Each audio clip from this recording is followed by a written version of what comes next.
Assalamualaikum warahmatullahi wabarakatuh. Selamat datang dalam pembelajaran PPKN di kelas 11. Pada bab 1 pertemuan 2, bagian subbab B, yaitu substansi, hak dan kewajiban asasi manusia dalam Pancasila. Bertemu lagi dengan saya Ibu Siti Nuryani dalam pembelajaran PPKN di kelas 11. Tapi sebelumnya, Ibu ingin tanya dulu, kira-kira kalian masih ingat nggak dengan materi yang Ibu sampaikan minggu kemarin? Minggu kemarin, Ibu membahas tentang makna hak dan kewajiban asasi manusia. Maka minggu ini, Ibu akan menjelaskan mengenai substansinya. Substansi dari hak dan kewajiban asasi manusia di dalam Pancasila. Di sini ada 3 materi yang akan kita pelajari. Yang pertama, hak dan kewajiban asasi manusia dalam nilai dasar Pancasila. Yang kedua, hak dan kewajiban asasi manusia dalam nilai instrumental Pancasila. Dan yang ketiga, hak dan kewajiban asasi manusia dalam nilai praksis nilai-nilai Pancasila.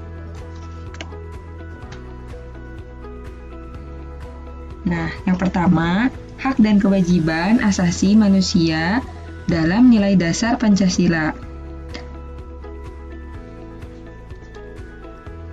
Nilai dasar berkaitan dengan hakikat kelima sila Pancasila, yaitu yang pertama, nilai ketuhanan yang Maha Esa, kedua, nilai kemanusiaan yang adil dan beradab, 3, nilai persatuan Indonesia, 4, nilai kerakyatan yang dipimpin oleh hikmat kebijaksanaan dalam permusyawaratan perwakilan.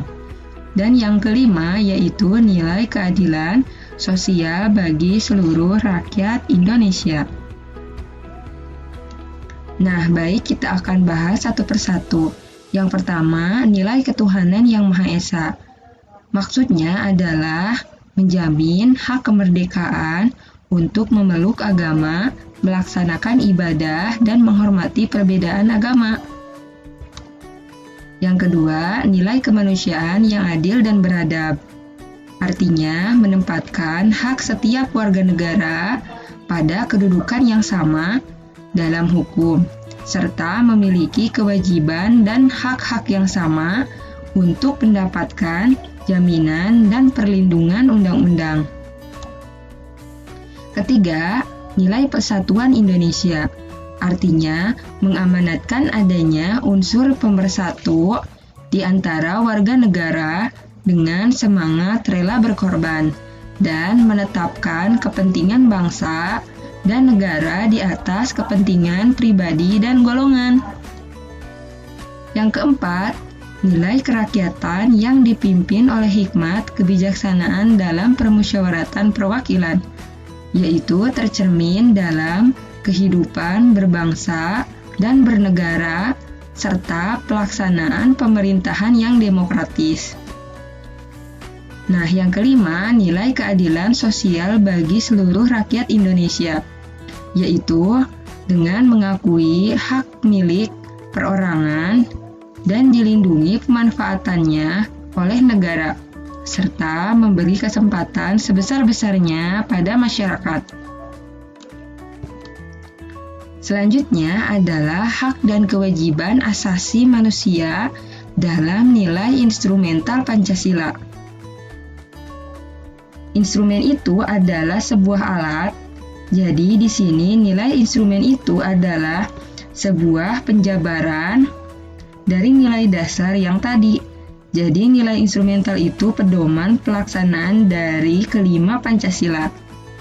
Pada umumnya, perwujudan nilai instrumental itu berbentuk ketentuan-ketentuan konstitusional mulai dari Undang-Undang Dasar Negara Republik Indonesia tahun 1945,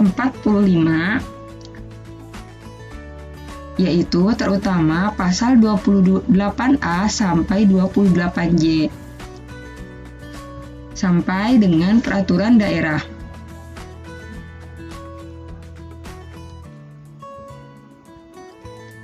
Selanjutnya yaitu hak dan kewajiban asasi manusia dalam nilai praksis. Nilai praksis merupakan realisasi nilai-nilai instrumental suatu pengamalan dalam kehidupan sehari-hari. Nilai praksis Pancasila selalu dapat dilakukan perubahan sesuai perkembangan zaman dan aspirasi masyarakat. Praktek ini dimulai dari lingkungan keluarga, sekolah, masyarakat, bangsa, dan negara. Nah, berikut contoh-contoh pengamalan hak asasi manusia dalam nilai Pancasila. Kalian bisa melihat dari poin pertama atau sila pertama sampai sila kelima. Ada beberapa contoh seperti yang pertama, dari nilai ketuhanan yang Maha Esa, contohnya hormat menghormati dan bekerja sama antar umat beragama sehingga terbina kerukunan hidup. Selanjutnya, tidak memaksakan suatu agama dan kepercayaan kepada orang lain. Sila kedua, kemanusiaan yang adil dan beradab, contohnya mengakui persamaan derajat, hak dan kewajiban antara sesama manusia, dan menjunjung tinggi nilai-nilai kemanusiaan.